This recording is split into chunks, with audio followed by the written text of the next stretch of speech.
کیا آپ کو ایسا محسوس ہوتا ہے کہ عمران خان آنے والے وقتوں میں الطاف حسین ثابت ہونے والے یا ان کے ساتھ بھی وہی سلوک ہونے والا ہے جو الطاف حسین؟ یہ جملہ شاید ٹھیک ہے، کیونکہ عمران خان الطاف حسین تو نہیں بن سکتے بھائی. الطاف حسین پیدائشی لیڈر ہے. آپ کہاں کی کیا فرق ہے سر دونوں میں؟ مجھے بڑا فرق ہے، بڑا فرق ہے جی الطاف حسین عمران خان میں. الطاف حسین ایک پتھر کو شناخت دیتا تھا، وہ جیت جاتا تھا. عمران خان ان کے جیتنے پر وزیر اعظم بنائے. آپ کریڈٹ دیں کہ الطاف حسین نے اپنے ایم پی اے ایم این ایز کو عوام میں اتار کر ایک نئی سیاست کا آغاز کیا اور ایک نیا ٹرینڈ انٹروڈیوس کیا.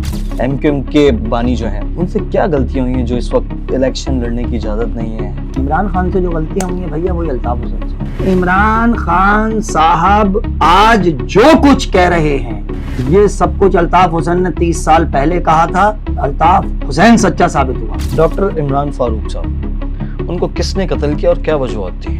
اگر ارشد شریف صاحب کو آپ یہ کہتے ہیں کہ پاکستان کی اسٹیبلشمنٹ نے قتل کیا تو پھر عمران فاروق کو بھی اسٹیبلشمنٹ نے قتل کیا. بانی ایم کیو ایم پر پابندی لگنے سے پہلے پریس کلب کے باہر ایک واقعہ ہوتا ہے، کیا وہ صحیح تھا؟ محمود خان اچکزئی صاحب نے اسمبلی میں کیا کہا تھا کہ جس ملک میں پشتونوں پر ظلم ہوتا ہے میں اس پاکستان کو نا پاکستان کہتا ہوں.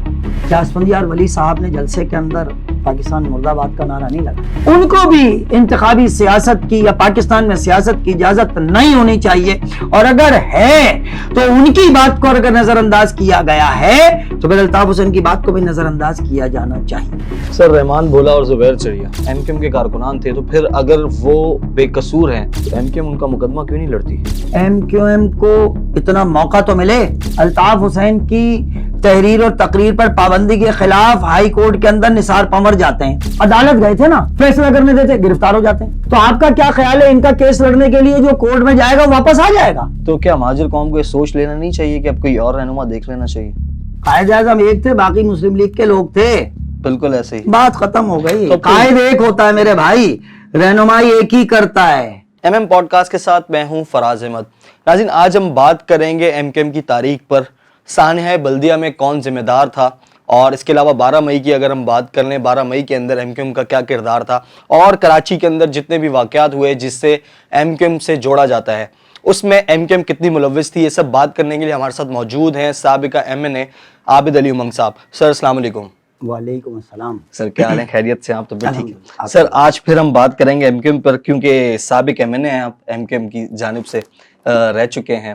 تو سر گزشتہ جو ہمارا پروگرام ہوا تھا اس کے اندر بڑی اچھی ڈیبیٹ ہوئی تھی اور بہت سی چیزیں آپ نے ہمیں بتائی تھی جو لوگوں کے دماغ میں بھی بہت سی چیزیں نہیں تھیں، آپ نے وہ بھی کلیئر کیا تھا. تو سر آج ہمارا پہلا سوال یہ ہے کہ تعلیمی اداروں کی اگر ہم بات کر لیں تو اس میں اسلحے کی ترسیل کس نے شروع کی تھی؟ دیکھیے میرے خیال میں آپ کا سوال جو ہے وہ تاریخ سے جڑا ہوا ہے. ایم کیو ایم سے پہلے اے پی ایم ایس او بنتی ہے 11 جون 1978 کو. 11 جون 1978 کو اے پی ایم ایس او بنتی ہے. آپ اس سے پہلے تعلیمی اداروں کے ماحول کا جائزہ لیں.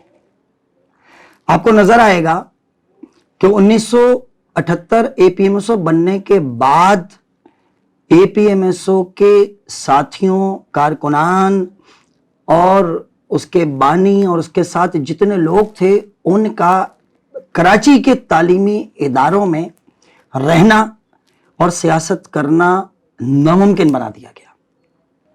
اس کا مطلب یہ ہے کہ اگر ایم کیو ایم نے تعلیمی اداروں میں اسلحے کی سیاست کا آغاز کیا تھا تو پھر ایم کیو ایم کو ہونا چاہیے تھا، باقی تنظیموں کو باہر ہونا چاہیے تھا، لیکن ایسا نہیں ہوا. اور 3 فروری 1981 کو الطاف حسین کو جامعہ کراچی سے بدر کر دیا گیا اور جامعہ کراچی چھوڑنے پر مجبور کر دیا گیا. اس کا مطلب یہ ہے کہ کچھ ایسے عناصر تھے جو ایم کیو ایم سے پہلے سے تھے، کچھ ایسے لوگ موجود تھے جو ایم کیو ایم سے پہلے سے تھے. ہمیں تاریخ میں الشمس اور البدر بھی سیاسی بنیادوں پر بنتی ہوئی نظر آتی ہے، اور ان کے لوگ تعلیمی اداروں سے بھرتی کیے ہوئے نظر آتے ہیں. ہمیں نظر آتا ہے کہ تعلیمی اداروں میں بہت، آپ اس دور کو اٹھائیں، بڑے پیمانے پر دیوار پر لکھا ہوا ہوتا تھا کہ کشمیر میں ہمارے فلانے ساتھی نے شہادت نوش فرمائی. اس کا مطلب ہے کہ کوئی تھا جو جامعہ کراچی سے لے کر کراچی کے تعلیمی اداروں سے لوگوں کو عسکری تربیت دے کر کشمیر میں بھی لڑنے کے لیے بھیجتا تھا, افغانستان میں بھی لڑنے کے لیے بھیجتا تھا. 71 سے لے کر 78 تک کے دور میں آپ کو تعلیمی اداروں کے اندر اگر ویپن نظر آئے گا تو اس وقت ایم کیو ایم موجود نہیں تھی. اس کا مطلب ہے کہ اس سے پہلے والی وہ جماعتیں اور وہ لوگ جن کے لیے ایم کیو ایم خطر بنی, وہ تمام لوگ, وہ سیاسی بت جن کے لیے کراچی پہلے اے پی ایم ایس ہو اور پھر ایم کیو ایم ان کے لیے خطرہ بنی, وہ لوگ تعلیمی اداروں میں اسلحے کی سیاست کو انٹروڈیوس کرنے والے تھے اور وہی لوگ اسلحے کی سیاست کو آگے بڑھانے والے تھے. اسلحے کی بنیاد پر ہی, ویپنز کی بنیاد پر ہی الطاف حسین اور اس کے ساتھیوں کو کراچی کے تعلیمی اداروں سے 1981 میں نکلنے پر مجبور کیا. سر تو کیا وجوہات بنی کہ ایم کیو ایم سے پہلے کی آپ بات کر رہے ہیں, ایم کیو ایم سے پہلے بالکل ایسا ہی ہے کہ کچھ جماعتیں ایسی تھیں جن کی وجہ سے اگر ایم کیو ایم کی جانب سے اسلحہ اٹھایا گیا ہے تو مقابلے کے لیے اٹھایا گیا ہوگا یا اس ضرورت کو سمجھا گیا ہوگا کہ ہمیں بھی اب ان سے مقابلہ کر رہے ہیں تو اس لیول کا کرنا ہے. تو یہ کون سی جماعتیں تھیں؟ جماعتیں دیکھیں, جماعت اسلامی مجھے کہنے میں کوئی حرج نہیں ہے کہ جماعت اسلامی جو ہے وہ کراچی کے تعلیمی اداروں میں اسلحے کی سیاست کو متعارف کروانے والے لوگوں میں شامل تھی. پی ایس ایف کی صورت میں بھی جو ہے وہ ویپنس انٹروڈیوس ہوئے, باقی بھی لوگ موجود تھے. ان میں ایک بات ذہن میں رکھیے گا, دیکھیے ریکارڈ پر موجود ہے اور اس چیز کو کوئی انکار نہیں کر سکتا کہ ایم کیو ایم سے پہلے سے تعلیمی اداروں میں اسلحے کی سیاست ہو رہی تھی. اس کا مطلب یہ تو طے ہو گیا کہ ایم کیو ایم نے نہیں کی. اس کے بعد یہ بھی طے ہوا کہ ایم کیو ایم کو اپنا سروائیول بھی چاہیے تھا. یاد رکھیے گا کہ جس معاشرے کے اندر رحمان ڈکیت پیدا ہوتا ہے اس معاشرے کے اندر اجمل پہاڑی بھی پیدا ہوگا. جس معاشرے کے اندر سر سے فٹ بال کھیلی جاتی ہے, کیا آپ بھول گئے ارشد پپو کیس کے اندر اس کا سر کاٹ کر زمین پر اس سے فٹ بال کھیلی گئی, مسجدوں میں اعلان کرایا گیا کہ اس ٹائم اس گراؤنڈ میں پہنچ جائیے. بالکل ایسا ہی ہے. تو اگر ایسا ہے تو اس کا مطلب ہے کہ صرف ایم کیو ایم ویپن اٹھانے والی جماعت نہیں تھی بلکہ ایم کیو ایم کے علاوہ بھی جماعتیں تھیں. ہاں, ایم کیو ایم نے اگر یا ایم کیو ایم کے کچھ لوگوں نے اگر اس ویپن کو اٹھایا تو اپنے دفاع کی خاطر اٹھایا, اپنی قوم کے دفاع کی خاطر اٹھایا, اپنی زندگی کی دفاع کی خاطر اٹھایا, اپنے سروائیول کی خاطر اٹھایا. اور وہ میرا خیال ہے کہ ہر معاشرے میں آپ کو پہلے ظلم روکنا ہوگا. کسی بھی معاشرے میں پہلے آپ کو زیادتی روکنی ہوگی. اگر آپ ظلم اور زیادتی روکنے میں کامیاب ہو جائیں گے, اور میں آپ کو ایک بات اور کہوں, لیکن جس معاشرے کے اندر آپ کو قانون نافذ کرنے والے ادارے اور ان لوگوں پر اور ان کے عدالتی نظام پر اعتماد اور بھروسہ ہوتا ہے, وہاں پر لوگ اپنے ساتھ ہتھیار لے کر چلنا پسند نہیں کرتے. سر کیا کہتے ہیں, یہ کہنا غلط نہیں ہے کہ اگر وہ برا کام کر رہا تو ہم نے بھی برا کام کیا؟ نہیں, میں نے مان لیا جی برا کام کیا ہے, لیکن بنیادی طور پر ایک بات یاد رکھیے گا سر, دفاع کا حق اخلاق بھی دیتا ہے, قانون بھی دیتا ہے, معاشرہ بھی دیتا ہے, آئین بھی دیتا ہے. غیر قانونی بھی ہو ضروری تو نہیں ہے غیر قانونی ہے. اگر غیر قانونی اسلحہ تھا تو ادارے موجود تھے قانونی, اس کو روک لیتے. اگر غیر قانونی اسلحہ تھا تو کراچی میں بنتا تھوڑی ہے بھائی, آتا ہے نا کہیں سے, ادارے روک لیتے. اور وہی ادارے روک لیتے جن کے ہاتھ میں اختیار تھا, جن کے ہاتھ میں قانون تھا. اس کا مطلب یہ ہے کہ وہ اسلحہ یا تو غیر قانونی نہیں تھا, قانونی تھا, اور یا پھر یہ کہ وہ قانون کی مرضی سے آتا تھا. دو چیزوں میں سے آپ خود طے کر لیجئے کون سی چیز زیادہ پسند آئے گی, اس کو چوائس کر لیجئے. اچھا سر, پڑھی لکھی جماعت ایم کیو ایم, آپ جیسے ایم این اے, فیصل سبزواری جیسے ڈیبیٹر, بڑے پڑھے لکھے لوگ تھے, لیکن اس ایم کیو ایم میں یہ بالکل موجود ہے سر, لیکن زندہ تو ہے لیکن وہ ایم کیو ایم اب نہیں رہی. اب ایم کیو ایم کی کچھ شاخیں بن گئیں. پڑھی لکھی جماعت ایم کیو ایم کے یہ جو نقل کا رجحان تھا یہ کس نے لایا سر, اور یہ کیوں بڑھا؟ میرے خیال میں اخبارات اٹھائیں تو آپ کو نظر آئے گا کہ الطاف حسین نقل ختم کروانے کے لیے امتحانات کے دوران خود امتحانی مراکز کا دورہ کرتے تھے. یہ تصویریں موجود ہیں اخبار میں. سر صرف دکھاوے کے لیے؟ دکھاوے کے لیے الطاف حسین کو جانے کی کیا ضرورت ہے؟ ایم پی اے کھڑا ہو جاتا, کونسلر کھڑا ہو جاتا. نہیں, روکنے کے لیے. 2.5 کروڑ کی آبادی ہے بھائی, اس زمانے میں بھی 1.25 کروڑ ہوگی, 1.5-1.25 کروڑ کی آبادی ہوگی. جب ایک چیز 60 سال سے چل رہی ہو تو اس کو روکنے میں مشکل ہوتی ہے اور ٹائم لگتا ہے. MKM نے نقل کو روکنے میں اپنا کردار ادا کرنے کی کوشش کی, شاید اتنا کامیاب نہیں ہو سکے. اور اگر MKM نقل کروا رہی تھی تو MKM تو پچھلے 7 سال سے ہے ہی نہیں. اس کے باوجود آپ کے واٹس ایپ کے اوپر 1 گھنٹے پہلے پیپر آ جاتا ہے, تو آپ کون سا الطاف حسین کرواتا ہے؟ آپ کون سا الطاف حسین ہے جو کہ آپ کے یونیورسٹی کے کالجز کے پیپر جو ہے وہ آؤٹ 1 گھنٹے پہلے ہو جاتے ہیں؟ آپ کون سا الطاف حسین اور کون سی MKM ہے جو ان تمام پیپرز کو آؤٹ کر کے نقل کروا رہی ہے؟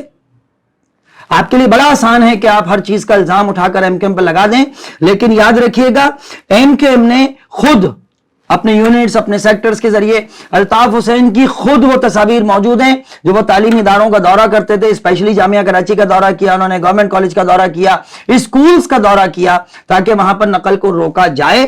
یاد رکھیے گا سر, نقل کو جس طرح یہ نہیں ہو سکتا کہ ہر شخص کے ساتھ ایک سپاہی کھڑا ہو جائے اور اس کی سیکیورٹی کرے, اسی طرح یہ ممکن نہیں ہے کہ ہر اسکول کے اندر روک لیا جائے. MKM نے اس کو روکنے کی بھی کوشش کی, کم کرنے کی بھی کوشش کی, لیکن یہ کہ اس بات میں کوئی دو رائے نہیں ہے کہ ہاں ہم بہت زیادہ حد تک کامیاب نہ ہو سکے.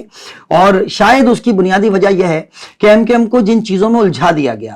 لیکن MKM جو ہے وہ بنتی ہے, اور MKM بننے کے بعد وہ پہلے پکا قلعہ کی طرف جاتے ہیں, وہ قصبہ علی گڑھ کی طرف جاتے ہیں, وہاں پر ایک ماسس کلنگ ہوتی ہے, وہاں کی شہادتیں ہوتی ہیں, گرین ٹاؤن کا واقعہ ہوتا ہے, گھگر پھاٹک کا واقعہ ہوتا ہے, سوراب گوٹ پہ کلنگ ہوتی ہے, اس کے بعد پھر پکا قلعہ میں کلنگ ہوتی ہے.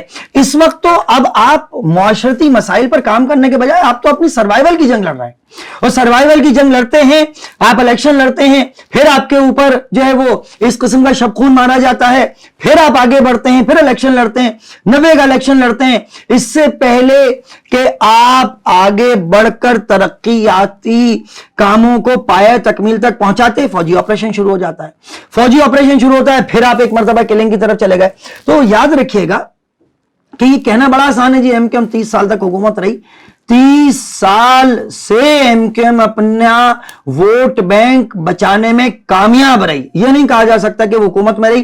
MKM 8 مہینے 10 مہینے 12 مہینے حکومت میں ہوتی تھی, استعفیٰ دے دیا کرتے تھے. آپریشن شروع ہوتا تھا, استعفیٰ دے دیا کرتے تھے. 12 14 15 20 مہینے 18 مہینے 16 مہینے استعفے کے ساتھ جو ہے وہ اپنی سروائیول کی جنگ ہوتی تھی. لوگ روپوشی میں چلے جاتے تھے, آپریشن چلتا رہتا تھا, پھر اگلے الیکشن میں اپنی اکثریت ثابت کرتے تھے, پھر ایک آپریشن شروع ہو جاتا تھا. MKM کو اگر اپنے طور پر بہتر کام کرنے کا موقع ملتا اور اسے اپنی سروائیول کی جنگ نہیں لڑنی پڑتی تو شاید کراچی آج ایک مختلف حالت میں. سر کیا وجوہات ہے صرف MKM کے اوپر یہ فوجی آپریشن؟ کچھ تو معاملہ ہوگا. پاکستان میں اس وقت کتنی جماعتیں ہیں؟ لاتعداد, متعدد. صرف PTI پہ آج کل وہ بلہ چھین لیا, بلہ دے دیا, نشان آ گیا, نشان چلا گیا, اس کو اٹھا لیا, اس کو ٹھوک دیا, اس کو اٹھا دیا, اس کو پھینک دیا. اتنی ساری جماعتیں خالی PTI پہ کیوں ہو رہا ہے؟ یا تو یہ طے کر لیں کہ PTI مجرم ہے and they are criminals, یا پھر یہ طے کر لیں کہ اس وقت وہ ان لوگوں کی پسندیدہ نہیں ہے جن کی پہلے پسندیدہ تھی. تو بات ختم ہو گئی صاحب. اگر آج 50 جماعتوں کے بیچ میں اگر PTI کے اوپر آپریشن ہو سکتا ہے تو جو وجوہات ہیں وہی وجوہات اٹھا کر MKM پہ لگا دیجئے, فیصلہ آپ کا. اگر آپ یہ سمجھتے ہیں کہ جی PTI حق پر ہے, اس کے ساتھ زیادتی ہو رہی ہے, تو MKM بھی حق پر تھی, اس پہ زیادتی ہو رہی تھی. ورنہ مان لیجئے کہ اگر MKM مجرم تھی تو PTI بھی مجرم ہے, مجرموں کا ٹولہ ہے, اور اس کے خلاف صحیح فیصلہ ہو رہا ہے. چوائس آپ کی ہے, جو آپ کو اچھا لگے اس کو چوز کر لیجیے. اچھا سر, اگر ہم اسٹوڈنٹ جماعتوں کی بات کر رہے ہیں, کسی کالج یونیورسٹی میں ایڈمیشن لیتے ہیں تو پہلی آفر یہ کی جاتی ہے کہ بھائی آپ ہماری پارٹی جوائن کر لیں, پیپر کلیئر ہو جائیں گے. تو یہ سارا اگر آپ اسٹارٹنگ کے اندر آپ اگر کہہ لیں کہ کوئی بھی, اچھا خالی کراچی میں یہ لاہور میں بھی ہے؟ سر کراچی میں, لاہور میں نہیں ہے, اتنا نہیں ہے جتنا. نہیں اتنا کی بات نہیں ہو رہی سر, اتنا کی بات نہیں ہو رہی. مطلب کہ بات کراچی یہ ہے کہ میں نے ایک شخص کو گولی ماری, وہ مر گیا, مجھے سزائے موت ہوگی. میں نے 10 ماری, وہی سزائے موت ہوگی. تو بھائی میرے کم اور زیادہ کی بات نہیں کریں, ڈیمیج کی بات کریں. مجھے یہ بتائیے صرف کراچی میں ہوتا ہے کیا لاہور میں نہیں ہوتا؟ کیا لاہور کے جو ہے وہ ہاسٹل کے اندر فائرنگ نہیں ہوتی ہے. کیا وہاں پر ان ہاسٹلز میں آپریشن کر کے غیر قانونی طور پر ہتھیار اور غیر قانونی طور پر مقیم لوگوں کو برآمد نہیں کیا گیا؟ بالکل. تو پھر کراچی کو ملائن کیوں کیا جاتا ہے؟ کراچی کو علیحدہ کیوں کرتے ہیں؟ یہ کہیے پورے ملک میں کیوں ہوتا ہے؟ آپ کو کلچر تبدیل کرنے کی ضرورت ہے. پورا کلچر چینج کیا جائے گا. کلچر صرف چینج نہیں کیا جائے گا، آپ کو یہ دیکھنا پڑے گا کہ یہ نوجوان جو ہے، یہ نوجوان پی ٹی آئی اور ایم کیو ایم میں کیوں ہے، یہ نوجوان مسلم لیگ نون اور پیپلز پارٹی میں کیوں ہے. اس کی وجہ یہ ہے کہ اس نوجوان کو پہلے سیاست کرنے کی تربیت اس کے اپنے تعلیمی اداروں میں ملنی چاہیے. اور کوئی ضیاء صاحب کے دور سے آج تک جو ہے یونین پہ پابندی ہے. آپ ان کو موقع دو نا. آپ کہتے ہو کہ جی یہاں پر آنے کے بعد وہ ایک تشدد کی سیاست کا حصہ بن جاتے ہیں. وہ بھائی آپ ان کو موقع دیں، وہ اپنا الیکشن لڑیں، ان کی سیاسی تربیت ہونی چاہیے. وہ بھلے اپنا مینیفیسٹو لے کر چلیں، لیکن یہ ینگسٹرز وہاں سے تیار ہو کر آئیں. آپ کون سی ایسی وجہ ہے کہ آج 30 سالوں سے آپ نے جو ہے وہ، بلکہ 40 سال تقریباً گزر گئے اور آپ نے جو ہے وہ تعلیمی اداروں میں جو طلبہ یونین پہ پابندی لگائی ہوئی ہے؟ کیوں؟ یونینز کھول دیں گے تو پھر لیڈرز نکل آئیں گے. دیکھیں سر، بنیادی طور پر آپ صرف لیڈر نہیں نکل آئیں گے، ایک شعور. آپ کہیے کہ تعلیم یافتہ لیڈر نکلیں گے. ٹھیک ہے نا؟ تعلیم یافتہ لیڈر نکلیں گے تو پھر یہ بھی یاد رکھیے گا کہ وراثت کی سیاست کم ہوگی، وراثتی سیاست کا خاتمہ ہوگا، لوگوں کو اچھا پولیٹیکل اسٹف ملے گا، پولیٹیکل لیڈرشپ اچھی ملے گی. میرا خیال ہے کہ اس پر جو ہے وہ کام ہونا چاہیے، جو کہ نہیں ہوگا. نہیں. دیکھیں میں نے آپ سے کہا نا کہ یہ تمام تر چیزوں کا تعلق جو ہے نا یہ پورے پاکستان سے ہے. میں اس کو صرف کراچی سے نہ اٹھائیں، یہی اس کے اثرات آپ کو پشاور میں بھی نظر آئیں گے، اس کے اثرات آپ کو کوئٹہ میں بھی نظر آئیں گے، اس کے اثرات آپ کو لاہور میں بھی نظر آئیں گے، شاید کراچی حیدرآباد میں بھی نظر آئیں گے، بالکل نظر آئیں گے. تو یہ جو ہے نا پورے ملک کا معاملہ ہے. اس ملک کو چلانا نوجوانوں نے ہے، اور اگر نوجوانوں نے چلانا ہے تو پھر آپ کو نوجوانوں کو ان کے تعلیمی اداروں میں اس بات کا موقع دینا ہوگا تاکہ وہ اپنی سیاسی تربیت حاصل کر کے اس ملک میں ایک اچھے سیاسی ماحول کو پیدا کر سکیں. سر نیکسٹ کوسچن پہ آتے ہیں. بانی ایم کیو ایم پاکستان کہہ رہے ہیں، ایم کیو ایم کے بانی جو ہیں جی ان سے کیا غلطیاں ہوئی ہیں جو اس وقت الیکشن لڑنے کی اجازت نہیں ہے، اسپیچ سننے کی ان کی اجازت نہیں ہے؟ عمران خان سے جو غلطیاں ہوئی ہیں بھیا وہی الطاف حسین سے ہوئی ہیں. بس ایک فرق ہے، زرداری صاحب والا نہ جی، زرداری صاحب تک تو بعد میں جاؤں گا. فرق یہ ہے کہ عمران خان صاحب آج جو کچھ کہہ رہے ہیں یہ سب کچھ الطاف حسین نے 30 سال پہلے کہا تھا. الطاف حسین سچا ثابت ہوا. اس نے جو کچھ کہا لفظ بلفظ سچ ثابت ہوا. اس نے اسٹیبلشمنٹ کے لیے جو کچھ کہا وہ سچ ثابت ہوا. اس نے سیاسی نظام کے لیے جو کچھ کہا وہ سچ ثابت ہوا. اب اگر جو میں تو آپ سے کہہ رہا ہوں نا کہ عمران خان صاحب سے جو غلطیاں ہوئیں وہ ایمان لیں الطاف حسین صاحب سے ہوئیں. ان سے 30 سال سے ہوتی ہوئی آ رہی ہیں، عمران خان سے پہلی بار ہوگی. نہیں، عمران خان صاحب کو تو ایک تو ماشاءاللہ ان کو موقع دیا گیا، ان کا موقع تھا نہیں. وہ آر ٹی سسٹم بٹھایا گیا، پورا پاکستان لٹایا گیا، تب تو جا کر ان کو وزیر اعظم بنایا گیا. پہلی بات تو یہ سن لیں.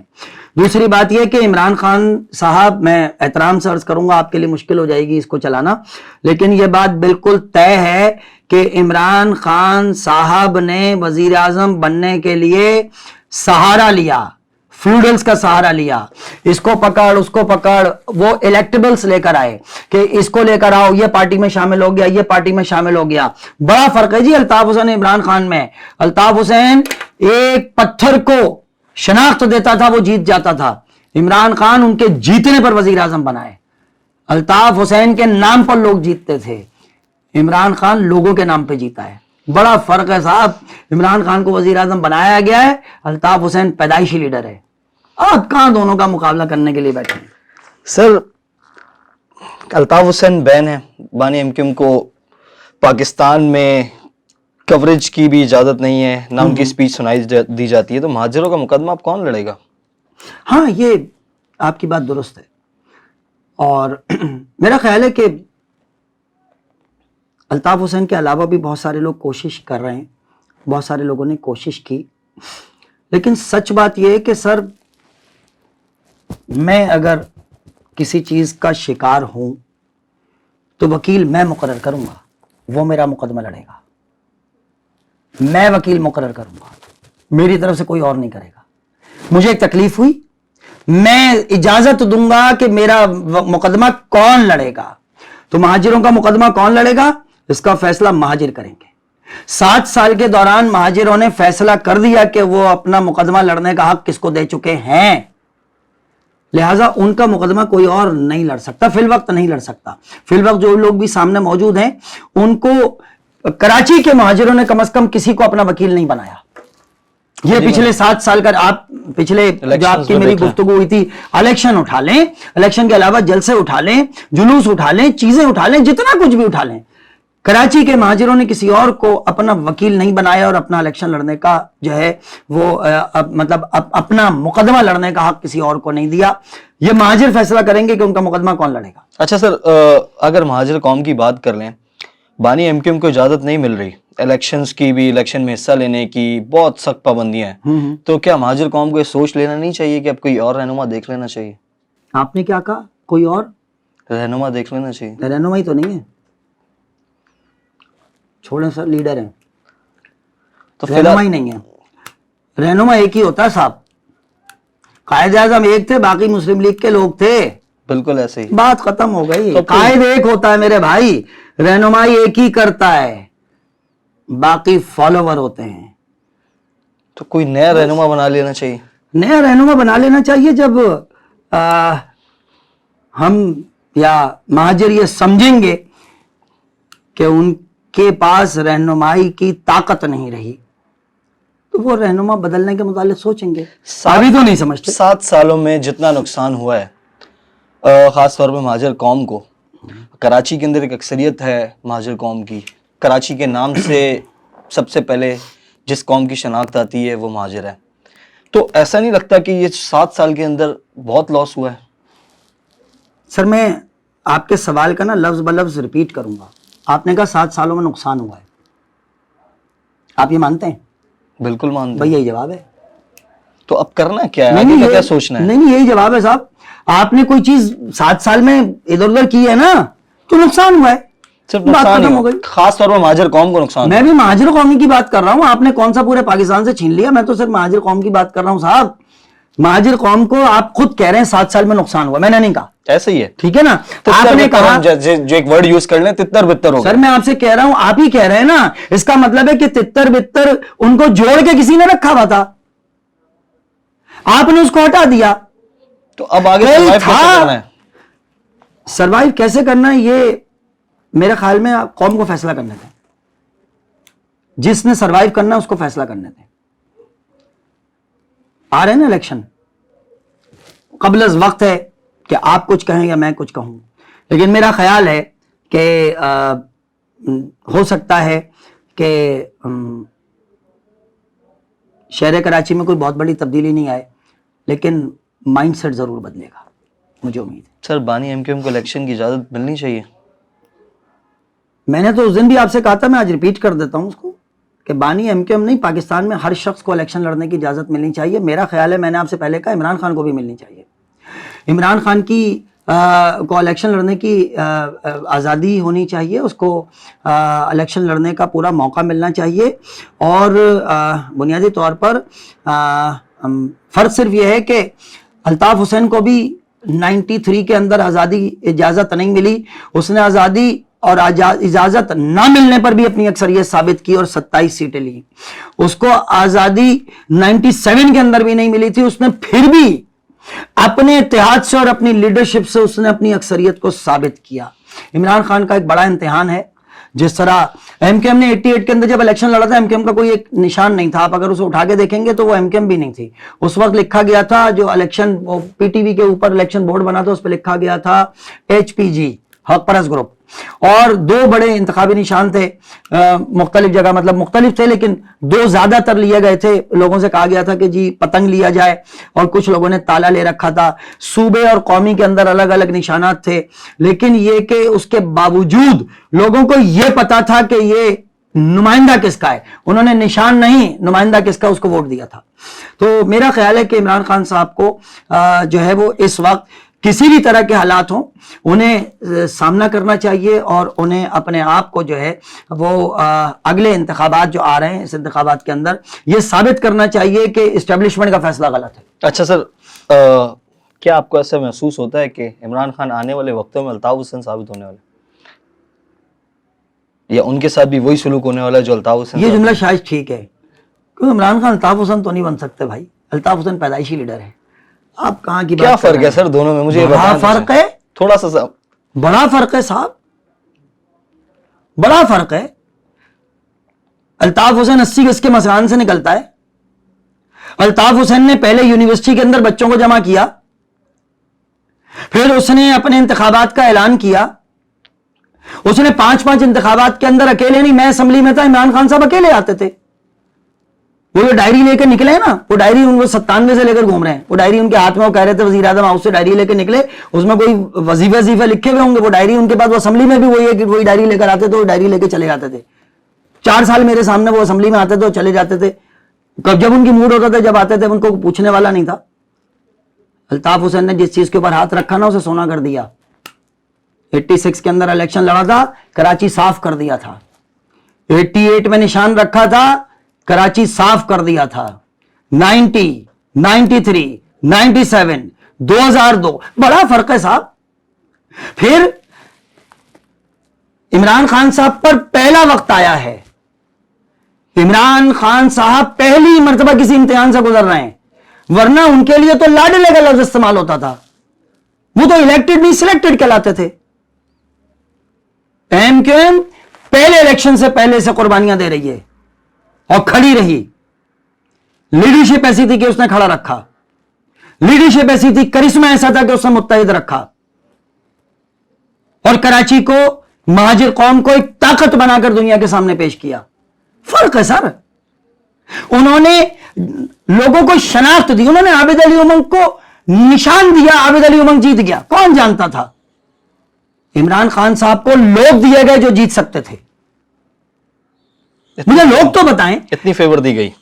صرف فیور تھوڑی دی گئی، جتایا بھی گیا. تو طے کیا گیا صاحب. بلا وجہ تھوڑی آر ٹی ایس سسٹم بیٹھ گیا تھا. باس چھوڑے، میں وہ سر اس بار بھی آر ٹی ایس سسٹم بیٹھ گیا تو ہاں تو کل کسی کے لیے بیٹھا تھا، آج کسی کے لیے بیٹھ جائے گا. اگر ہم کیا پتا ان کے پاکستان کے لیے بیٹھ گیا. ہاں میں نے آپ سے کیا کہا، میں نے کہا نا کہ آپ 3 فروری جو 8 فروری کے الیکشن ہے یہ ہونے دیں، اس کے بعد آپ کو نظر آئے گا. میں نے آپ سے یہ نہیں کہا کہ ایم کیو ایم پاکستان کے لیے نہیں بیٹھ سکتا یا ان کے لیے نہیں. دیکھیں یہ تو وقت آنا، میرے خیال میں الیکشن کے بعد کے سینیریو پر ہم کسی اور وقت میں گفتگو کریں. وہ جو انتخابات، آنے والے انتخابات ہیں، اور جو ابھی یہ بھی کہا جا رہا ہے کہ جی وہ الیکشن ملتوی ہونے کے لیے قرارداد بھی پاس ہو جاتی ہے. تو 1997 کا الیکشن نا 3 فروری کو ہوئے تھے صاحب. 3 فروری کو ہوئے تھے. اس وقت بھی کے پی کے اندر ایسی برف پڑی ہوئی تھی. اس وقت بھی جو ہے وہ 3 فروری کے اندر جو ہے نا اسی طرح ٹھنڈ چل رہی تھی، اسی طرح موسم خراب تھا، اسی طرح گلگت بلتستان کے اندر جو ہے وہ برف باری تھی، اسی طرح وہ فاٹا کے جتنے بھی علاقے تھے وہ اس وقت بھی برف کے اندر تھے. 3 فروری کو ہمیشہ ہی برف ہوتی ہے. آپ نے الیکشن کروائے 3 فروری 1997 کا الیکشن ریکارڈ پر موجود ہے. نواز شریف صاحب 2/3 اکثریت کے ساتھ واپس آئے، وہ بھی آپ نے فروری میں کروائے تھے. تو میرے خیال میں یہ جواز تو نہیں بنتا کہ جی موسم ٹھیک نہیں ہے اور نہیں ہونا چاہیے. ہاں اگر تمام سیاسی جماعتیں اس بات پر متفق ہو جائیں 2 مہینے بعد کرا دو، لیکن ممکن اس لیے نہیں ہے کیونکہ سیاسی موسم صحیح نہیں ہے. تو پھر کیا کیا جائے؟ سیاسی موسم تو سیاستدان ٹھیک کر سکتے ہیں. جس دن سیاستدانوں نے یہ فیصلہ کر لیا کہ سیاسی موسم ٹھیک رکھنا ہے، اس دن ٹھیک ہو جائے گا. میرا خیال ہے کہ پاکستان کو ایک اچھے کنسنسس کی ضرورت ہے. پاکستان کو پولیٹیکل پارٹیز کو آپس میں بیٹھ کر پاکستان کے لیے سوچنے کی ضرورت ہے. پاکستان میں یوتھ کو آگے لانے کی ضرورت ہے. میں جماعت اسلامی کا بہت جو ہے وہ ناقد ہوں، لیکن اس کے باوجود جو موجودہ انتخابات ہوئے ہیں سب سے زیادہ نوجوانوں کو ٹکٹ جماعت اسلامی نے دیا. I M very happy. اس شہر کے اردو بولنے والے بچے جو ہیں وہ کونسلر بنے، انہوں نے وہ سیاست سیکھ رہے ہیں. مجھے خوشی ہے کہ انہوں نے نئے بچوں کو موقع دیا، وہ باہر نکل رہے ہیں، ان کو قیادت قیادت جو ہے وہ راستہ دکھا رہی ہے, انہیں اسمبلی میں لے کر آ رہی ہے. انہوں نے کل ایم پی اے کا الیکشن لڑنا ہے, انہوں نے کل ایم این اے کا الیکشن لڑنا ہے. میں جماعت اسلامی کی بہت ساری چیزوں سے اختلاف کر سکتا ہوں, لیکن جماعت اسلامی نے یہ کام بہت اچھا کیا اور I am very happy for it. Sir MQM quota system اور بہاریوں کو واپس کیوں نہیں لے کے آئی ہوئی تھی؟ میں نے آپ سے کہا سر کہ ایم کیو ایم نے 84 میں جب ایم کیو ایم کی بنیاد رکھی گئی تھی تو اس کے یہ بنیادی مطالبات تھے, لیکن یہ کہ ایم کیو ایم جو ہے وہ میں نے آپ سے کہا نا کہ وہ اپنی سروائیول کی جنگ میں الجھ گئے. ان کے پاس قصبہ علی گڑھ ہوتا ہے, پکا قلعہ ہوتا ہے, وہ اپنی لوگوں کی زندگی بچانے کے لیے پہلی کوشش کرتے رہے. دیکھیے آپ کو یاد ہوگا جب یہ دور جو گزرتا ہوا آگے بڑھا, اس دور سے ہم قدم بہ قدم گزرتے رہے. اس قدم بہ قدم گزرتے ہوئے ہر دور میں آپ کوئی بھی سال اٹھا لیں, کوئی بھی سال جو ہے نا وہ بغیر کسی بڑے سانحے کے نہیں گزرا. کبھی پکا قلعہ ہو جاتا ہے, کبھی قصبہ علی گڑھ ہو جاتا ہے, کبھی گھگر پھاٹک ہو جاتا ہے, کبھی سوراب گوٹ ہو جاتا ہے, کبھی گرین ٹاؤن کا واقعہ ہوتا ہے, اور مستقل چلتے چلتے 1-1.5 سال کا وقت گزرا ہے 90 کے بعد, اور 92 کے اندر فوجی آپریشن ہو جاتا ہے. ایم کیو ایم جب ان دونوں چیزوں کا بنیادی مطالبہ لے کر اٹھی, لیکن یہ کہ جب ان کے امپلیمنٹیشن کے لیے, دیکھیے ایک بات تو یہ ذہن میں رکھیے کہ قومی اسمبلی میں ان کی 11 نشستیں تھیں اور صوبے کے اندر وہ 22, 24, 26 نشستوں سے آگے بڑھتے گئے اور 30-32 پر جا کے وہ رکتے ہیں. تو ان کے پاس جو ہے وہ اتنی بڑی اکثریت, یعنی 33% کی اکثریت بھی ان کے ہاتھ میں نہیں آتی تھی جس میں وہ اپنی حکومت بنا کر ساری چیزیں قانون سازی کر سکیں. ہاں یہ کہ وہ جس حد تک اٹھا سکتے تھے اس آواز کو انہوں نے اٹھایا. ہاں quota system MQM کے دور میں منظور نہیں ہونا چاہیے تھا, ایم کیو ایم کو اس پر ریزسٹ کرنا چاہیے تھا, شدید مخالفت کرنی چاہیے تھی جو اپنے اس دور میں نہیں ہوئی, اور میرا خیال ہے کہ یہ درست نہیں ہے. کوٹا سسٹم جو ہے وہ نہیں ہونا چاہیے تھا, اور کوٹا سسٹم کراچی کے باصلاحیت نوجوان کے لیے زہر قاتل ہے, میں اسے تسلیم کرتا ہوں. عابد صاحب ایک سوال یہ ہے آپ سے, بانی ایم کیو ایم زیادہ مطلب 24 گھنٹوں کے اندر سے بولتے ہیں ہوش میں بہت کم ہوتے ہیں, جس کے اندر وہ بیانات دے لیتے ہیں, بعد میں پھر وہ معذرت کرتے ہیں. دیکھیں اس کا مطلب یہ ہے کہ اگر صرف معذرت کا لفظ ہے تو دو چیزوں کو الگ الگ کر لیتے ہیں نا. اگر معذرت کرتے ہیں تو پھر جس شخص نے آج تک معذرت کی آپ یہ مان لیجئے کہ وہ ہوش میں نہیں تھا. اور الطاف حسین نے معذرت کی ہے, کچھ لوگ تو یو ٹرن لیتے رہے, کیا وہ بھی کچھ استعمال کر کے بعد میں انہیں خیال آتا تو یو ٹرن لیتے تھے؟ یا تو یہ طے کر لیجئے کہ وہ بھی ہوش میں نہیں تھے اور جب انہیں خیال آتا تھا وہ یو ٹرن مارتے تھے. آپ کی تو اور اگر ایسا نہیں ہے تو پھر میرا خیال ہے کہ اگر اپنی غلطی کو تسلیم کر لیا جائے, انسان ہے نا, بشر ہے, بشر کے لفظ میں ہی 70% شر ہوتا ہے, تو اگر کہیں پر اس سے کوئی غلطی اور کوتاہی ہوتی ہے اور وہ اس کو قبول کر لیتا ہے اور یا معذرت کر لیتا ہے تو میرا خیال ہے کہ یہ بڑے پن کی نشانی ہے, یہ بڑے ظرف کی نشانی ہے, یہ کوئی بری بات نہیں ہے, پہلی بات. دوسری بات یہ کہ آپ نے کہا وہ ہوش میں نہیں ہوتے, تو میرا خیال ہے کہ یہ بڑا ذاتی نوعیت کا سوال ہے, اور ذاتی نوعیت کا سوال جو ان کی ذات کے نزدیک وہاں پر رہتا ہے نا, ان سے پوچھیں گے تو زیادہ بہتر ہوگا. یا پھر یہ کہ آپ جن کی زبان بول رہے ہیں ان سے پوچھ لیجئے, وہ ثبوت دے دیں گے. میں نے تو جہاں تک, جب تک میں نے دیکھا اور جب تک میرا رابطہ رہا اور جب تک میں نے ان سے سیکھا اور دیکھا, تو میں نے تو بھائی الحمدللہ پورے ہوش و حواس کے اندر پوری انرجی اور پوری طاقت کے ساتھ جو ہے وہ سوچ سمجھ کے ساتھ فیصلے کرتے اور بتاتے ہوئے دیکھا.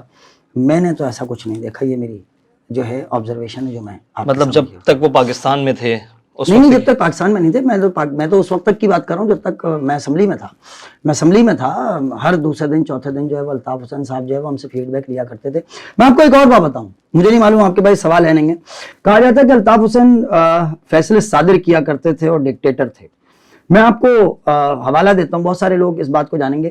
الطاف حسین سے میں نے ایم کیو ایم کے اپنے ذمہ داران جو بڑے تھے, رابطہ کمیٹی کا اراکین سمیت لوگوں کو, میں باہر کے لوگوں کی بات نہیں کرتا, اپنے لوگوں کی بات کرتا ہوں, میں نے سب سے زیادہ جمہوریت پسند الطاف حسین کو دیکھا. اب میں آپ کو بتاتا ہوں, عراق میں فوج بھیجنے کا جو ہے وہ فیصلہ ہو رہا تھا. اچھا, عراق میں فوج بھیجنے کا فیصلہ ہو رہا تھا. اب رات کو 10 بجے جو ہے وہ پارلیمنٹ ہاؤس کے اندر میٹنگ بلائی جاتی ہے, اور میٹنگ بلانے کے بعد یہ پوچھا جاتا ہے کہ ہاں بھائی کل ایم کیو ایم کیا کرنے جا رہی ہے.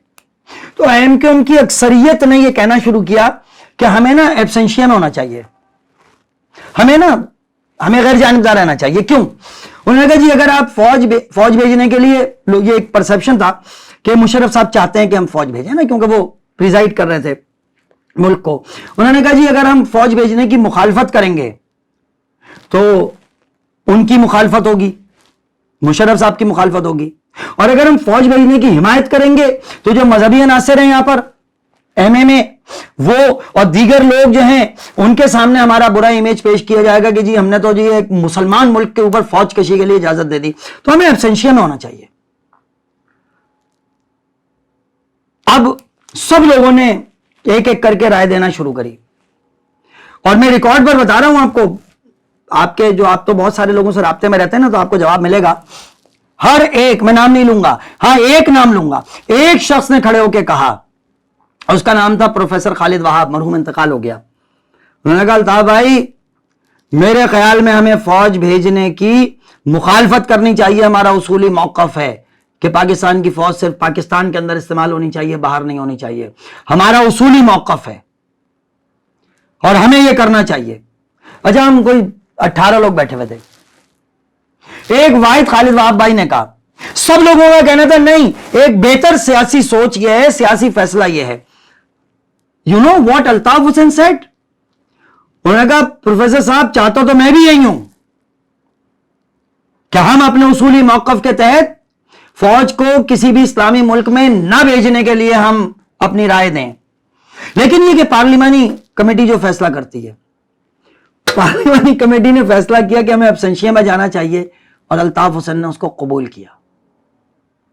الطاف حسین کی اپنی سوچ یہ تھی کہ نہیں ہمیں فوج نہیں بھیجنی چاہیے, لیکن میں ریکارڈ پر بتا رہا ہوں. اچھا انہوں نے اسے قبول کیا. دوسرے دن کیا ہوا؟ دوسرے دن یہ ہوا کہ ہم سب اسمبلی میں تھے, اور اسمبلی میں خود قائد اعظم لیگ نے کھڑے ہو کر, جو گورنمنٹ کی اپنی مطلب گورنمنٹ تھی, ان کا خیال تھا کہ وہ فوج بھیجنے کی حمایت کریں گے, انہوں نے کھڑے ہو کے مخالفت کر دی. اب مخالفت کر دی, اب ٹی وی کے اوپر خبر چل رہی ہے کہ جی پوری اسمبلی, ادھر ایم ایم اے اور اپوزیشن پارٹی سارے کے سارے بیٹھے ہوئے اپوزیشن فوج بھیجنے کی مخالفت کر رہی ہے, تو گورنمنٹ نے بھی مخالفت کر دی. صرف ایم کیو ایم والے غیر جانبدار ہو کر بیٹھے ہوئے, اور نہ وہ حمایت کر رہے ہیں نہ مخالفت کر رہے ہیں. ہماری غلطی تھی. ہم نے اس وقت بھی الطاف حسین کی اصولی موقف کی حمایت نہیں کی, اپنے اصولی موقف کی بھی حمایت نہیں کی, اور ہم نے سیاسی فیصلہ کرنا مناسب سمجھا, اور ہم نے کہا نہیں ہمیں جو ہے نا وہ ایبسینشیا میں جانا چاہیے. اور ہم وہاں سے نکلے ہیں, اور اس کے بعد ماشاءاللہ پھر جو ہے وہ ہمیں جتنی ڈانٹ پڑی ہے اور جتنی عزت افزائی ہوئی ہے کہ ہمیں دین اینڈ دیر ڈیسیجن لینا چاہیے تھا. ہماری وجہ سے جو ہے وہ اب کسی کا فیصلہ تھا, الطاف حسین کا فیصلہ تھا نہیں, یہ ہمارا قومی اسمبلی کے اندر بیٹھے ہوئے اراکین کا فیصلہ تھا. ہماری غلطی تھی. اگر ہم سمجھتے بھی تھے کہ ایبسینشیا, اور جب ہم نے حالات دیکھے تھے کہ جی اب گورنمنٹ تک مخالفت کر رہی ہے تو ہمیں مخالفت کر دینی چاہیے. ہمارا موقف بھی پورا ہو جائے گا, گورنمنٹ کے موقف کے ساتھ بھی مل جائے گا, اور ہم اکیلے بھی نہیں ہوں گے. لیکن ہم ایسا نہیں کر سکے. اس پر ایم کے ایم کو سب سے زیادہ تنقید کا نشانہ ٹیلی ویژن کے اوپر بنایا گیا. اس کے ذمہ دار صرف پارلیمانی اراکین کے لوگ تھے, جس میں بھی اس میں اس کا ایک حصہ تھا.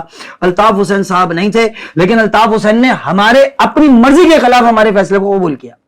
ایسے سینکڑوں فیصلے ہیں جو الطاف حسین کی جمہوریت پسندی یہ تھی کہ وہ رابطہ کمیٹی کے اراکین کے فیصلوں کو بھی قبول کرتے تھے, وہ ان کو بھی قبول کرتے تھے. میں ایک بات اور کہوں, آپ کہہ رہے تھے نا کہ عمران خان اور وہ ان کو, عمران خان صاحب سے لوگوں کو ملنے کے لیے بھی وہ بیچارے جو موٹر وے کے اوپر فائرنگ کے اندر بچے زخمی ہوئے تھے, ان کو بھی وزیر اعظم ہاؤس بلایا گیا. ایسا ہی ہے نا. الطاف حسین لندن میں بیٹھ کر ایک ایک یونٹ میں فون کر لیا کرتے تھے, یونٹ میں 186 یونٹ کراچی کے اندر, اب تو 200 سے زیادہ ہے. یونٹ میں فون کرتے تھے, ہاں بھائی ساتھیوں میں بلاؤ, بات کرنی ہے, کیا حال ہے, خیریت سے ہیں, یونٹ والے کیا کر رہے ہیں, سیکٹر کیا کر رہے ہیں, رابطہ کمیٹی کیا کر رہی ہے, ایم پی اے کیا کر رہا ہے, تمہارا ایم این اے کیا کر رہا ہے. ارے ہم اس لیے ڈرتے تھے کچھ بھی کوئی کام اپنا کرتے ہوئے کوئی ہم سے غلطی نہ ہو جائے, کیونکہ ہمیں معلوم ہے کہ ہماری شکایت براہ راست کارکن سے پہنچے گی. کارکن کی پہنچ تھی الطاف حسین تک, اور الطاف حسین نے ایکسس دے رکھا تھا. الطاف حسین صاحب خود آتے تھے, وہ خود رابطہ کرتے تھے یونٹوں میں, سیکٹروں میں, لوگوں میں, کارکنوں میں, ساتھیوں میں, اور ہمیشہ انپریڈکٹیبل. یہ نہیں کہ پہلے سے پلانڈ ہے, عابد صاحب بیٹھ گئے چوڑے ہو کے بھائی آج میں جواب دوں گا جناب, نہیں, یوں فون آیا ٹھک کر کے, ہاں بھائی کون کون موجود ہے, سے بیٹھ جاؤ, بیٹھ گئے جناب, اب دروازہ بند ہو گیا, اب جو اندر بیٹھے ہوئے تھے سارے ساتھی وہی بات کر رہے ہیں. وہ الطاف حسین نے عوامی سیاست کی ہے اور لوگوں کو عوامی سیاست کرنا سکھایا ہے. آپ کو ایک بات بتاؤں, ایم کیو ایم کے لوگ تھے جو جب لوگوں میں اترے تو باقی پولیٹیکل پارٹیز کے لوگوں کو نا ان کے علاقوں کے اندر جانا پڑا, پہلے کوئی نہیں جاتا تھا. ایم کیو ایم کا ایم پی ایم این اے تک جب ایکسس ہوا کراچی کی عوام کا, مہاجروں کا, تو دوسری پولیٹیکل پارٹیز کو اتر کر میدان کے اندر ان کے مسائل سمجھنے کے لیے جانا پڑا. آپ کریڈٹ دیں کہ الطاف حسین نے اپنے M P MNAs کو عوام میں اتار کر ایک نئی سیاست کا آغاز کیا اور ایک نیا ٹرینڈ انٹروڈیوس کیا. اچھا سر, ایم کیو ایم نے مسنگ پرسنس کے لیے ابھی تک کیا کیا ہے؟ ہاں میرے خیال میں دیکھیں, مسنگ پرسنس کے لیے پہلی چیز تو یہ کہ آج بھی شاید آپ کو سپریم کورٹ کی اگر آپ پرانی پٹیشنز اٹھائیں تو اس کے اندر آپ کو مسنگ پرسنس پر ایم کیو ایم کی پٹیشن مل جائے گی جو ایم کیو ایم نے سپریم کورٹ میں دائر کی تھی. بدنصیبی یہ ہے کہ اس کی کبھی ہیئرنگ نہیں ہو سکی, وہ کبھی فکس نہیں ہو سکی. اب اچھا کیوں نہیں ہو سکی, تو یہ سوال وہی ہے جو آج سپریم کورٹ میں ہوتا ہے کہ آپ کے بہت سارے ایک وکیل صاحب ہیں ایک خاص پارٹی کے, وہ کہتے ہیں کہ جی وہ تو ہم تو پٹیشن لگا کے جاتے ہیں تو ہماری ہیئرنگ نہیں ہوتی ہے جناب, اور آپ لوگوں کی ہیئرنگ ہو جاتی ہے اور ان کی ہو جاتی ہے.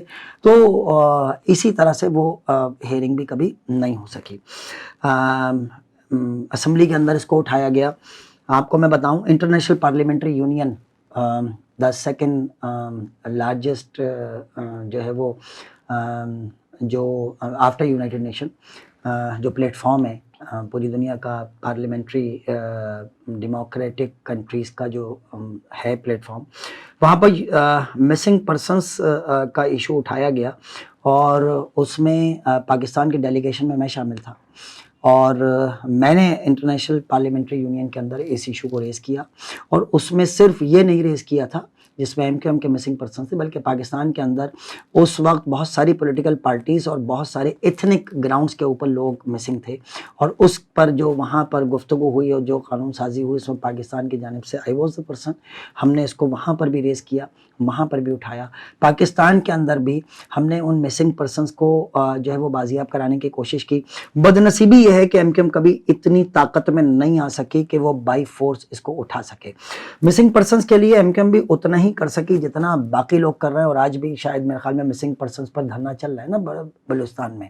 اب آپ دیکھیں بلوچستان کی بدنصیبی دیکھیں, بلوچستان کا اپنا وزیر اعظم, بلوچستان کا اپنا چیف جسٹس, وزیر داخلہ, بلوچستان کے اپنے اندر تو ہیں, فیڈرل گورنمنٹ کے اندر کی پوسٹ کے اوپر بلوچ موجود ہیں, اور بلوچ مائیں بہنیں جو ہیں وہ یا بلوچ مسنگ پرسنس کے لواحقین کہہ لیں, 100 سے زیادہ خاندان کے لوگ 48 دنوں سے جو ہے وہ اسلام آباد کی شدید سردی کے اندر سڑکوں کے اوپر بیٹھے ہوئے اور ان کی سنوائی نہیں ہو رہی. تو میرے خیال میں شاید ان سے زیادہ تو مسنگ پرسنس بھی ہمارے نہیں تھے, لیکن ایم کیو ایم نے جہاں تک اپنی کوشش کی وہ کر سکتی تھی. ہاں شاید اس سے زیادہ بھی کیا جانا چاہیے تھا اور کیا جانا چاہیے. سر ایک سوال آپ سے, یہ بانی ایم کیو ایم پر پابندی لگنے سے پہلے پریس کلب کے باہر ایک واقعہ ہوتا ہے, کیا وہ صحیح تھا یا پلانٹڈ تھا؟ محمود خان اچکزئی صاحب نے اسمبلی میں کیا کہا تھا, کیا انہوں نے نہیں کہا تھا کہ جس ملک میں پشتونوں پر ظلم ہوتا ہے میں اس پاکستان کو نا پاکستان کہتا ہوں؟ کیا اسفندیار ولی صاحب نے جلسے کے اندر پاکستان مرد آباد کا نعرہ نہیں لگایا؟ چھوڑیں, پرویز خٹک صاحب جب ریلی لے کر آ رہے تھے اسلام آباد میں اور ان کے اوپر پتھراؤ ہوا تو انہوں نے کہا ہمیں مجبور نہیں کرو کہ ہم کوئی اور نعرہ لگا دیں. صرف لفظوں کا ہی فرق ہے, صرف لفظوں کا ہی فرق ہے. خان صاحب کا بھی اسٹیٹمنٹ اس طرح کا موجود ہے, میں بہت بکھر جائے گی بات, میں ادھر نہیں جانا چاہتا. جی ایم سید صاحب نے بھی کہا, انہوں نے تو یونائٹڈ نیشن مخط بھی لکھا تھا, ان کی طرف سے بھی آیا. ہر ایک جو ہے اپنے پولیٹیکل آئیڈینٹی کے ساتھ پھر بھی یہاں پر ایگزسٹ کرتا ہے. اچکزئی صاحب کی پارٹی بھی موجود ہے, این پی کی پارٹی بھی موجود ہے. اگر یہ نعرہ ہی غلط تھا تو پرویز خٹک صاحب بھی اسی لائن پر چلتے ہوئے گئے, جی ایم سید صاحب کی بھی ریلیاں نکلتی رہیں گے, تو پھر پہلی بات یہاں دو چیزیں ہیں. پہلی بات تو آپ کو طے کرنا پڑے گا کہ اتنے سارے لوگوں کو یہ نعرہ لگانے کی ضرورت کیوں پیش آئی یا یہ جملہ کیوں کہا گیا. اس کے پیچھے کوئی نہ کوئی تو ایسی بات ہے. اس کا مطلب ہے کہ کہیں ظلم اور زیادتی کی اس انتہا پہ جا کر جب انسان فرسٹریٹ ہو کر کچھ کہہ دیتا ہے تو پھر اس قسم کا نعرہ وجود میں آتا ہے.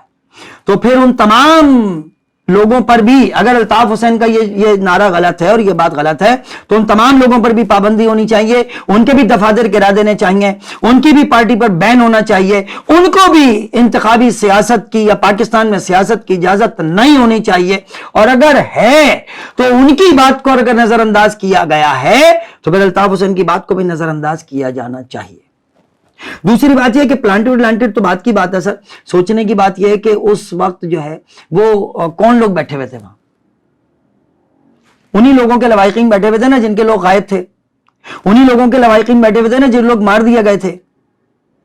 کیا فاروق ستار صاحب کے جو وہ پرائیویٹ سیکرٹری آفتاب کو نہیں مارا گیا تھا؟ اور کیا یہ ریکارڈ پر موجود نہیں ہے کہ اس کے لیے اس وقت جو ہے قانون نافذ کرنے والے ادارے کے لوگ گرفتار بھی ہوئے, قانون نافذ کرنے والے ادارے کے لوگوں نے اس پر ایکشن بھی لیا؟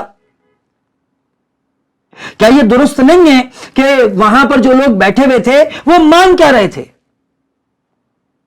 وہ تو کہہ رہے تھے ہمارے مسنگ پرسنز دے دو, ہمارے لوگوں کے قاتلوں کو گرفتار کرو, ہمیں تحفظ دو, سیکیورٹی مانگ رہے تھے. تو اگر ظلم اور زیادتی کی اس انتہا پر اس چیز کو محسوس کرتے ہوئے اگر کسی شخص کے منہ سے یہ الفاظ نکلتے ہیں, اور یہ ذہن میں رکھیے گا انہوں نے اس کے بعد اس پر معذرت کی ہے, اس کے بعد انہوں نے اس پر معذرت بھی کی ہے.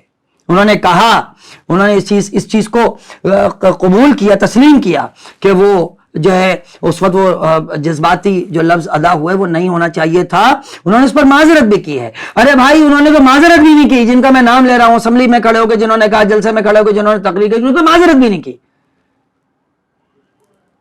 پھر بھی ان کو سیاسی اگر جو ہے وہ پاکستان میں سیاست کرنے کی اجازت مل سکتی ہے تو میرے خیال میں پھر الطاف حسین کو بھی اس کے بعد جو ہے وہ پاکستان کی سیاست کا حصہ بننے سر وجوہات کیا بنی جو اتنی پیک پہ جانا پڑا کہ پاکستان مرد آباد کا نعرہ لگانا پڑ گیا؟ میں وجوہات تو کہہ رہا ہوں نا, پھر عوامی نیشنل پارٹی سے پوچھئے نا کہ انہوں نے کیوں لگایا تھا, پوچھئے نا محمود خان اچکزئی نے کیوں کہا.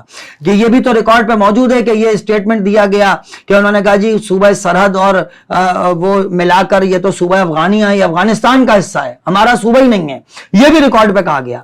پھر بھی آپ نے ہر ایک کو نظر انداز کیا. کوئی بات نہیں ہے, ناراض لوگ ہیں.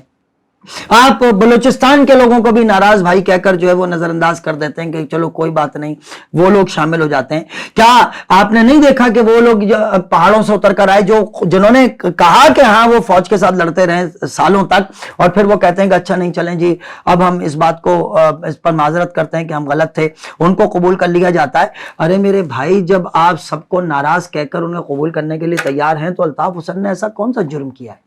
ڈومیسائل کے علاوہ کون سا ایسا جرم کیا یار کہ جو ہے وہ جس کی بنیاد پر اس کا جملہ جو ہے وہ جرم قرار پاتا ہے اور باقی لوگوں کے جملے اور جرم اور غلطیوں کوتاہیوں کو نظر انداز کر دیا جاتا ہے؟ سر عامر خان کو کس کے کہنے میں پارٹی میں شامل کیا گیا؟ شاید یہی خان اگر ہم کہہ لیں کہ سب سے بڑی غلطی تھی. نہیں, میرے خیال میں یہ ایک مت ہے. یہ تو آپ نے فیس بک والا سوال کر لیا. بہت سے لوگوں کا اختلاف ہے. نہیں, پارٹی کے بہت سے لوگوں کا اختلاف تھا. سر اختلاف تو عامر خان کے علاوہ بھی بہت سارے لوگوں سے بہت سارے لوگوں کو ہو سکتا ہے, اور ہے اور تھا. تو اختلاف کا مطلب یہ تھوڑی ہے کہ ہم فیس بک کی جو ہے وہ مت کو اور لوگوں کی اپنی جو رائے ہوتی ہے اس رائے کو اٹھا کر ہم ریسرچ بنا لیں. عامر خان تو 90 میں بھی شامل تھے. عامر خان تو جب وہ زونی کے انچارج ہوا کرتے تھے 87-86 میں موٹر سائیکل کے اوپر پاک کالونی کے اندر جو ہے وہ پوسٹرز پہنچایا کرتے تھے. تو عامر خان کو آج تھوڑی شامل کیا گیا. عامر خان تو اس وقت سے ایم کیو ایم کا حصہ رہے نا. ہاں کہ اگر آپ یہ سمجھتے ہیں, میرے خیال میں اس پر جو ہے ایم کیو ایم کے جن لوگوں نے شامل کیا اور جو لوگ اس وقت موجود تھے یا جو لوگ بعد کے موجود ہیں وہ شاید زیادہ بہتر روشنی ڈال سکتے ہیں. میں نہیں سمجھتا. اس پر جو ہے عابد صاحب کو جو ہے وہ آپ پسند نہیں ہیں. تو عابد صاحب جو ہے آپ کے لیے اگر کوئی بیان دے دیں تو اس کا مطلب یہ تھوڑی ہے، یہ تو میری پسند ناپسند ہے، یہ حقیقت تھوڑی ہے. میں جب تک اس کے خلاف کوئی ثبوت پیش نہ کروں، جب تک میں کوئی بات نہ کہوں، رائے کی بنیاد پر کسی شخص کو ملائن کرنا یا کسی شخص کو بدنام کرنا یا کسی شخص پر الزام لگانا میرے خیال میں درست نہیں ہے. اگر اس قسم کی کوئی چیزیں ہیں تو اس کا فیصلہ کرنے کا حق بھی ایم کیو ایم کو ہے. ایم کیو ایم کے وہ لوگ جنہوں نے ان کو شامل کیا تھا یا جو اس کے حق میں تھے، ان لوگوں کو فیصلہ کرنے کا حق ہے.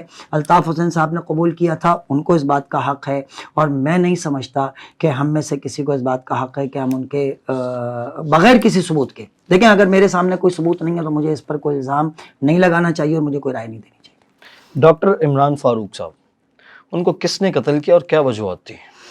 ڈاکٹر عمران فاروق صاحب کو کس نے قتل کیا؟ ارشد شریف کو کس نے کیا؟ اگر ارشد شریف کو، دیکھیں ایسے کرتے ہیں، ارشد شریف صاحب کو جس نے قتل کیا، اگر ارشد شریف صاحب کو آپ یہ کہتے ہیں کہ پاکستان کی اسٹیبلشمنٹ نے قتل کیا، تو پھر عمران فاروق کو بھی اسٹیبلشمنٹ نے قتل کیا.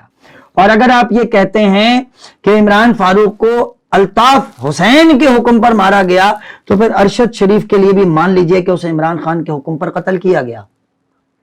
اور جس کے لیے ایک جملہ کہہ رہا ہوں آن ریکارڈ، مراد سعید صاحب کا انٹرویو موجود ہے،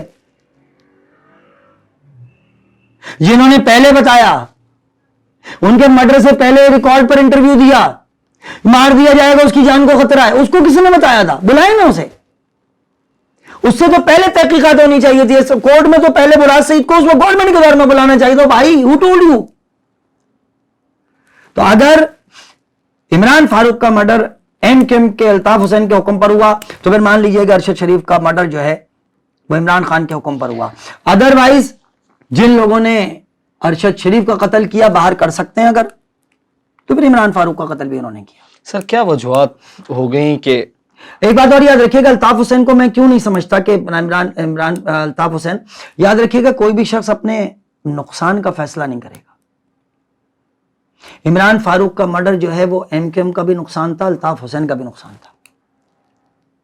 وہ ایم کیو ایم کا دماغ تھا، وہ بہت پولائٹ رہنما تھے، وہ ہر چیز پر بہت گہری نظر رکھتے تھے.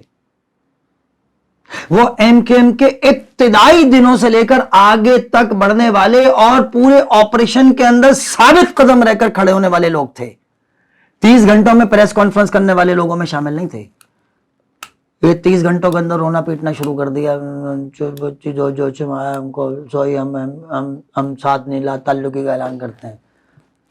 اور وہ کہا بھی جاتا ہے، ایک صاحب مجھ سے کھڑے ہو کے کہہ رہا تھا کہ جی وہ ایم کیو ایم سے بھی تو لا تعلقی کا اعلان کیا، ایم کیو ایم سے لا تعلقی کا اعلان کرنے والے لوگوں نے 30 سال بعد کیا. آپ کے لوگ 30 گھنٹے نہیں کھڑے رہ سکے بھائی.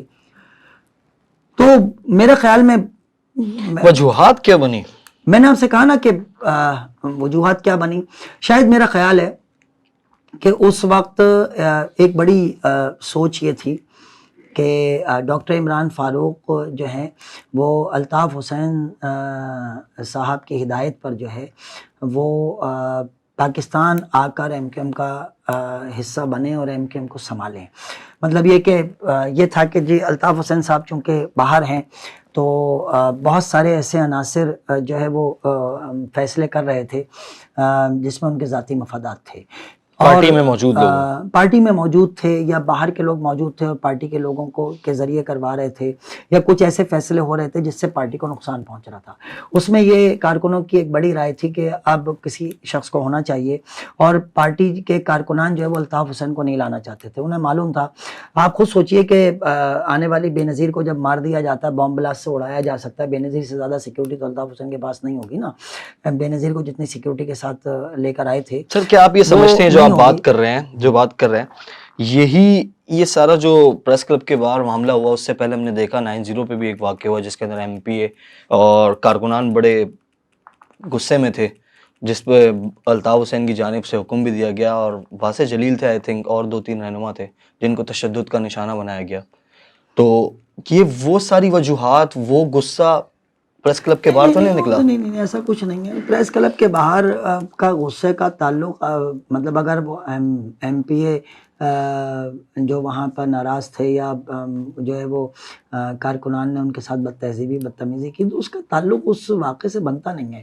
اس واقعے کی بنیاد یہ تھی کہ ہمارے کارکنان جو ہے وہ مسنگ تھے، ہمارے کارکنان مارے گئے تھے، ہمارے کارکنان زخمی تھے، ہمارے کارکنان کو جو ہے وہ اٹھایا جا رہا تھا، گرفتار کیا جا رہا تھا، ناجائز مقدمات بنائے جا رہے تھے، اور ایم کیو ایم جو ہے وہ اس کے اوپر احتجاج کر رہی تھی کہ ہم حکومتوں میں بھی بیٹھے ہوئے، ہم لوگ بھی بیٹھے ہوئے، اور ہمارے لوگوں پر مستقل ظلم اور زیادتی ہو رہی ہے، اس کو ختم کیا جائے. اس کا کوئی تعلق وہاں سے بنتا نہیں ہے. کیا آپ کا کہنے کا عمران مقصد فاروق یہ ہے صاحب کی مارنے جو کی شہادت وجوہات ہے، اس شہادت سے ایم کیو ایم کو نقصان پہنچا، الطاف حسین کو نقصان پہنچا. تو میرا خیال ہے کہ کوئی بھی شخص جو ہے وہ اپنے نقصان کا فیصلہ تو نہیں کرے گا. عمران فاروق کی کمی آج بھی محسوس ہوتی ہے، اور میں اس لیے سمجھتا ہوں کہ نہ تو یہ الطاف حسین کا فیصلہ تھا، اور دوسری بات یہ کہ یہ ان لوگوں کا فیصلہ تھا جو یہ نہیں سمجھتے تھے کہ ایم کیو ایم دوبارہ جو ہے وہ کراچی کے اندر جو ہے وہ تیزی کے ساتھ 84 86 88 90 کی طاقت کی طرح جو ہے وہ آگے بڑھنا، ترقی کرنا شروع کر دے. ایسے کچھ کہیں عوامل ایسا تھے. تو نہیں تھا ڈاکٹر عمران فاروق الطاف حسین کی جگہ لینے جا رہے تھے؟ نہیں تو وہ تو اگر لینی ہوتی تو سر، وہ تو جب 7 سال کے بعد روپوشی میں آئے تھے تو وہ لندن الطاف حسین کے پاس کیوں پہنچتے اور اپنے سر پہ ہاتھ کیوں رکھواتے؟ وہ جہاں بھی منظر عام پر آتے وہ اعلان کر سکتے تھے. بہت سارے لوگ آئے تھے نا، بہت سارے لوگوں نے کہا کہ جی نہیں ہم نے الگ پارٹی بنا لی، ہم الطاف حسین ہیں، لیکن یہ کہ وہ کر سکتے تھے، ایسا نہیں ہے. ان کے جاننے والے، ان کے چاہنے والے لوگ سمجھتے ہیں، انہوں نے دیکھا کہ عمران فاروق میں یہ سوچ کبھی بھی نہیں تھی. سر بلدیہ فیکٹری ثانیہ میں ہاں ایم کیو ایم ملوث تھی؟ میرے خیال میں نے آپ سے کہا نا کہ فیصلے کورٹ میں ہونے دیں. سر ہو گئے، اچھا ٹھیک ہے، سزا بھی ہو گئی. بالکل ٹھیک ہے. دوسری جی آئی ٹی پر، پہلی جی آئی ٹی پر؟ دوسری جی آئی ٹی پر. پہلی پہ کیوں نہیں ہوئی؟ یا تو یہ مان لیجئے کہ پہلی والی جو جی آئی ٹی کے لوگ تھے وہ نااہل تھے، یا یہ طے کر لیجئے کہ دوسری والی جی آئی ٹی جو ہے وہ بدنیتی پر مبنی تھی. دو میں سے ایک بات طے کر لیجئے. جی آئی ٹی ایک ہی دفعہ بنتی ہے. جی آئی ٹی کے اندر سوچ سمجھ کے لوگ رکھے جاتے ہیں. پہلی جی آئی ٹی کی رپورٹ ہے، پہلی ایف آئی آر بھی ایم کیو ایم کے خلاف نہیں ہے، شارٹ سرکٹ پر ہے. پہلی ایف آئی آر بھی شارٹ سرکٹ پر ہے. اور مالکان کہاں ہیں؟ کیوں نہیں ہے مالکان؟ مالکان کیوں نہیں ہے؟ مالکان کہاں موجود ہیں؟ اور مالکان نے کیوں نہیں اس بات کو اون کیا؟ دیکھیں، آپ کہہ دیں کہ جی جو ہے وہ ایم کیو ایم نے بھتہ مانگا تھا. ارے مانگنے والا کہنا کہ ہم اس سے مانگا تھا، آپ کو حضرت جبریل نے تھوڑی بتایا ہے. دوسری جی آئی ٹی کے اندر انہوں نے بیان دیا کہ ہاں ایسا ہے. دیکھیں میں نے آپ سے عرض کیا نا، پہلی جی آئی ٹی میں کیوں نہیں دیا؟ ڈرے سہمے ہوئے تھے. بس بات ختم ہو گئی. ہو سکتا ہے دوسری دفعہ ڈرے سہمے ہوئے ہوں بھائی، ضروری تھوڑی ہے پہلی دفعہ ڈرے سہمے ہوئے تھے. ہو سکتا ہے دوسری دفعہ ڈرے سہمے ہوئے ہوں. بالکل ایسا کر لینا کہ آج سے کچھ عرصے پہلے ہم دیکھتے تھے ٹی وی کے اوپر ایک ادھر پریس کانفرنس ہوتی تھی اور وہ بتاتے کہ جناب ہم جو ہے وہ فلانی تحریک جوائن کر رہے ہیں، اور جناب کچھ دن کے بعد وہ اس کے پلیٹ فارم پر الیکشن لڑتے تھے. اس کے بعد جب وہ 9 مئی کا واقعہ ہوتا ہے تو وہ ہر ایک بیٹھ کر ٹی وی کے اوپر سب کی، مجھے تو ایسا لگ رہا تھا کہ ان کی جلدی ہوتی تھی، پہلے میں بیٹھوں گا. میں ابھی ایک بندے کی خبر دیکھ کر اسٹیٹس فیس بک پر ڈال کر 6 کامنٹ نہیں آئے ہوتے تو دوسرا آ جاتا تھا. مجھے ٹینشن ہو گئی. میں نے تو پھر درجن کے ساتھ ایک ساتھ اسٹیٹس ڈالنے شروع کرے کہ بھائی آج کا اسکور ٹن 12 لوگ، آج کا اسکور 20 لوگ. میں نے تو یہ کام کرنا شروع کرا تھا. وجہ کیا ہے؟ یا تو آپ یہ مان لیجئے کہ بعد والے لوگ خوفزدہ تھے، یا یہ مان لیجئے کہ جو شامل ہوئے تھے تو خوفزدہ تھے، یا تو پہلی دفعہ انہیں خوف کے ساتھ شامل کیا گیا تھا، یا دوسری دفعہ خوف کی وجہ سے لا تعلقی کا اعلان کیا گیا. تو میں سے ایک چیز ہو سکتی ہے نا، دونوں چیزیں تو نہیں ہو سکتی. تو بالکل اسی طرح آپ یہ کہہ رہے ہیں کہ جی پہلی دفعہ میں ڈرے سہمے تھے، میں اس کو یوں مانتا ہوں کہ دوسری دفعہ میں ڈرے سہمے تھے.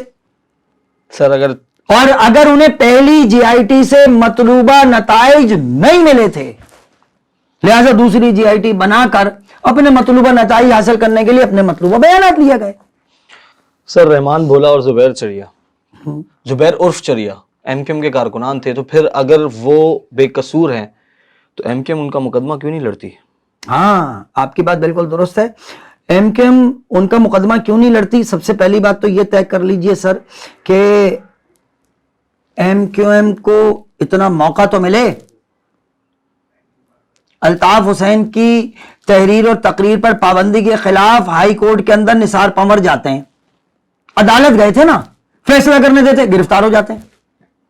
پھر ان کے بیٹے کو گرفتار کر لیا جاتا ہے، پھر واپس آتے ہیں، پھر گرفتار ہو جاتے ہیں. تو آپ کا کیا خیال ہے ان کا کیس لڑنے کے لیے جو کورٹ میں جائے گا واپس آ جائے گا؟